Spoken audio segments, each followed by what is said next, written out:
భగవంతుడు ఆయన మామూలు మనుషుల్ని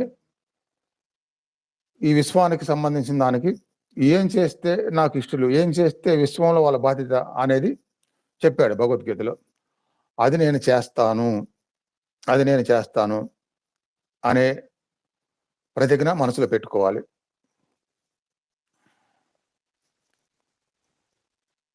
అలా ఎన్నో ఉంటాయి. అవి మీకు ముందు ముందు తెలుస్తాయి. ఉదాహరణకు జీవహింస.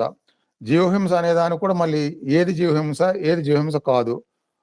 ఏదైనా జీవిని హింసిస్తే అది ఎప్పుడు హింస అయిద్ది, ఎప్పుడు హింస కాదు. ఇలాంటివి కూడా మనం రోజు భగవద్గీతలో 9:30కి చెప్పుకుంటున్నాం. ఆ జ్ఞానాన్ని మీరు పొందాలి. పొంది దాన్ని పాటించాలి. ఎప్పుడైతే మీరు ఆ జ్ఞానాన్ని పొంది అలాంటి మనసులో అర్థం చేసుకొని అవి పాటిస్తారో, అప్పుడు మిమ్మల్ని ఇందాక చెప్పినట్టుగా భగవంతుడు ఇలా పట్టుకొని తీసుకెళ్ళడం మొదలుపెడతాడు. తీసుకెళ్ళడం మొదలుపెట్టినప్పుడు ఇక మీరు ఆయన వదలకుండా